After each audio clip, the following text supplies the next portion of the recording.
She thought she was untouchable until the restaurant owner stepped in with a lesson that money couldn't buy. The movement at Cantina do Zeca, a fancy restaurant in Rio de Janeiro, was going full speed. Crystal chandeliers spread a cozy light over the polished wooden tables, each with white tablecloths and gleaming silverware. Waiters moved around carefully, balancing trays with fancy dishes, their steps light on the marble floor. In the middle of the crowd, three women drew attention, sitting at the center of the room, their laughter echoing over the buzz. At the head of the group was Patricia Albuquerque, a woman who commanded respect just by looking. Patricia wasn't just rich, she exuded wealth. Her diamond necklace sparkled as much as her watch, which peeked out from under the cuff of her tailored shirt. With her impeccably manicured hand, she took a sip of wine, her eyes scanning the room as if checking whether everything was up to her standards. For Patricia, everything had a hierarchy, and that night, she felt at the top. Over in the other corner of the room, a young waitress, kind of nervous, moved between the tables. Her little name tag said Juliana, but you could barely see it because of the dark fabric of her uniform. Juliana had been working double shifts for weeks, saving every penny for college. But that night, the exhaustion was obvious. She almost stumbled while placing a tray of glasses. Patricia noticed and gave a little smirk. To her, people like Juliana were invisible until they made a mistake. The night took a turn when Juliana arrived at Patricia's table, placing the plates. "Here it is, folks. I hope you enjoy the meal," she said, her voice a bit shaky, but polite. Patricia raised an eyebrow, evaluating the plate in front of her. "Excuse me," she said, her voice cutting through the air.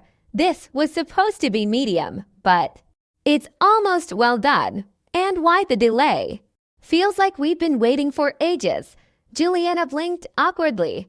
"I'm sorry, ma'am. I'll take it back and—" "Spare me the excuses," interrupted Patricia, while her friends exchanged amused looks, loving the show. "Honestly, it's not that hard to get an order right, is it?" Juliana turned red. The whole room seemed to stop breathing. The tension was palpable. But in a corner, a man in a gray suit watched everything without changing his expression, though his gaze was fixed. But the night was far from over, and what would happen next would change everything.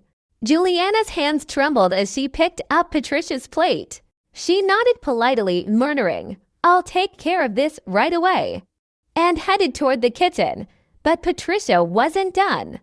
"Unbelievable," she grumbled, loud enough for everyone to hear. "They hire just anyone nowadays, right? Seems like it's too hard to carry a plate without looking like you're about to drop everything." The friends laughed. Patricia leaned back in her chair, enjoying the attention. "She thinks a smile and a stutter will guarantee her a tip. I should report her for ruining my night." At the kitchen door, Juliana stopped, squeezing the plate. Her face burned and she felt her eyes welling up, but didn't let the tears fall.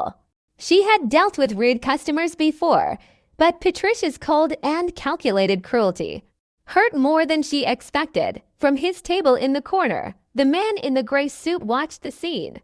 His face was impassive, fingers tapping lightly on the rim of his glass. The movements were slow and calculated, as if analyzing every detail of what he had just seen. Back at Patricia's table, the complaints continued. "And did you see how she walked?" mocked Patricia, rolling her eyes. Looked like she was going to fall at any moment. If she can't handle working in a place like this, she should do a more suitable job. Like flipping burgers, the other customers were getting uncomfortable. Some whispered, others looked at Patricia's table with ugly faces. One couple even exchanged a look before silently shaking their heads. But Patricia didn't notice or didn't care. Juliana returned a little later with a new plate. She placed it in front of Patricia with all the calm she could manage. "Here you go, ma'am. The chef remade it for you. I hope it's to your liking now." Patricia gave the plate a quick look before shrugging. "I guess it'll do," she said with disdain. "But next time, try to get it right the first time. And for heaven's sake, learn how to behave. You represent this place and you're doing a horrible job. Juliana forced a smile, her voice almost a whisper. Of course, ma'am, I'll try to do better. As she walked away, Patricia turned back to her friends, smiling. It's amazing how people are so incompetent and still think they deserve respect. At that moment, the man in the corner stood up. His movements were calm, almost calculated, as he walked over to the restaurant manager, who was near the bar. He approached and said something quietly, and the manager's eyes widened. Patricia, meanwhile, continued the conversation, unaware that the night was about to take a twist. But the man wasn't just any customer, and his silent intervention was about to shake the entire dining room. The manager, a middle-aged man with graying hair and a calm demeanor, nodded respectfully as the man in the gray suit spoke.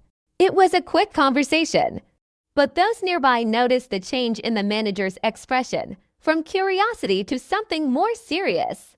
After the conversation, the man returned to his table, his steps calm and steady.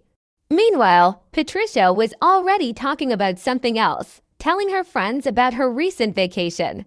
Oh, the guys were gorgeous, she said, swirling her wine glass. You have no idea what the private villas were like. And the staff, impeccable, different from what we saw here today. Her words were followed by a smirk, and the friends laughed.